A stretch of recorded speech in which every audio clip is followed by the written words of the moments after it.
Live from 6 News, the station on your side. This is The 7.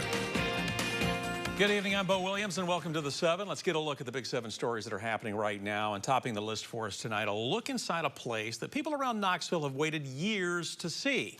We're finally getting to see inside the now opened Amazon delivery station at the old Easttown Mall site. You know, we watched the old mall wither away, eventually closing its doors before the heavy equipment demolished that massive retail complex just north of I-640.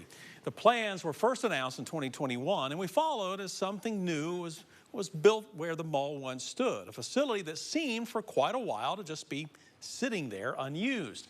That changed, though, last month when Amazon announced it was finally opening up its new delivery station at the former mall site, again, north of 640 here in Knoxville. Today, our crew got the chance to go inside the enormous warehouse and shipping center. The facility, more than 219,000 square feet, more than 250 full-time employees work there. We also had the chance to see the custom electric delivery vans built for Amazon. Started with 8,000 packages, we're going to be moving up to 92,000, so it's pretty cool to see. Immediate customer service for them, so I think from a lot of the associates and even from a personal standpoint, it took about 2 to 3 to 4 days to get a package here in Knoxville. On the first day we launched, immediately it was a 1-day or 2-day delivery. You know, this opened in September just in time to prepare for Amazon's busiest season as the holidays are approaching. Meanwhile, we are also hearing from Knox County Mayor Glenn Jacobs about this milestone. He says this facility is creating hundreds of additional jobs beyond the 200 or so positions that are already being filled inside the building itself. There'll be 700 people working here either for Amazon or with their delivery services, so it's going to be a big deal. I think that when other companies see someone like Amazon making an investment here, I think that does have a compounding effect, and hopefully will draw other companies to at least look at our area. Amazon, by the way, says it is working to hire 1,000 more people between its 2 facilities in Knoxville and Alcoa ahead of the busy holiday season. Big story list rolls on now with information about a deadly accident. You know, we've learned the name of a man who was killed after he was hit by 2 vehicles over the weekend in Pigeon Forge. Pigeon Forge police confirming the victim was Victor Perez. The police department says he was pronounced dead at the scene. We're told officers were called to Veterans Boulevard in Sevier County around 8 Saturday night. 6 News has requested more information in this developing investigation. Of course, we will keep you posted. A crime alert takes the next big 7 at 7 slot tonight. Knoxville police have taken 2 people into custody, saying they are linked to several robberies across the city. We're learning 25-year-old Brandon Donathan and 24-year-old Soraya Standridge were both taken into custody, accused of trying to rob a person at gunpoint in West Knoxville. KPD was called to the area of Luscombe Drive and Pocono Road after receiving calls about an armed man dressed in black trying to rob someone. After a witness's video showed the suspect drive away in a white van, the van was spotted on Luscombe Road a short time later. Officers there stopped the vehicle and detained Donathan and Standridge. KPD is also sharing the pair have been linked to 3 incidents near UT's campus, all within the 1 o'clock hour early yesterday morning. A victim who identified Donathan said someone attempted to rob him at gunpoint around Clinch Avenue and 22nd Street in the Fort Sanders neighborhood. Then, roughly 20 minutes later, another attempted robbery was reported, this time at Clinch and 17th. This victim identified Donathan as well. Then around 1:45, a 22-year-old woman had her purse stolen. This was near 11th Street and Cumberland Avenue.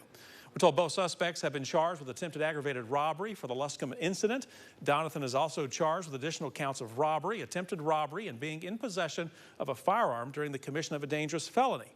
KPD adds additional charges are expected for Standridge. All right, new here tonight for you, a Knoxville man sentenced in a child rape case after being convicted last month. 31-year-old Jonathan C. Young was then sentenced to 18 years for sexually abusing a child. Specifically, Young's conviction included rape, sexual battery by an authority figure, and continuous sexual abuse of a child. During Young's trial, we learned a 16-year-old victim went to UT Medical Center in 2019 and claimed that she was raped by Young. But before she was examined, the victim left because their mother repeatedly texted her to blame someone else other than Young. After the victim went to a sexual assault nurse examiner, recovered DNA matched Young's. The victim recalled additional instances of sexual assault dating back to when the victim was 12. Again, Young has been sentenced to serve 18 years in the Tennessee Department of Correction. Big milestone in the aftermath of a monstrous disaster for parts of our area. You know, a month ago, parts of East Tennessee Looked a lot like this, right? You remember, after so much rain from the remnants of Hurricane Helene, rivers and streams flooded out of over their banks in many areas, from power outages to roads blocked, washed away in some spots, to the Newport area's water supply knocked out for days. It just was a mess all around. But we saw community members step up with rescues from rushing water, churches converted into ad hoc relief centers. It was the volunteer spirit on full display. And today, on First Responders Day, we had the chance to speak with Cocke County Mayor Rob Mathis about the heroism shown. Someone who is willing to put themselves in harm's way for the sake of another, that's a hero. And that's exactly what they did. And they just didn't do it once. They did it over and over and over again. I was in that emergency operations center, and we had on the board all those rescues that were being called in and that people were calling needing help. And that board was growing and growing, and they kept at it, didn't give up. And eventually the board, instead of growing, they tipped the scales, and it started to hit that turning point, and then the board started to shrink. As a matter of fact, Senator Marshall Blackburn posting on social media today, quote, "The rebuilding efforts already underway are truly remarkable." Blackburn goes on to write she is, quote, "praying for all who were impacted by the devastation. Tennesseans will come back stronger and better than before." Well, today, a chance to remember the courage of the members of our community on the front lines when disaster strikes. Here in Knoxville, City Mayor Indya Kincannon is making sure that they are receiving the recognition they deserve. She announced a special proclamation for all first responders in the city of Knoxville. But the honors are not just in Knoxville. This is a countrywide observance for the brave members of our community who risk it all each time they put on their uniform.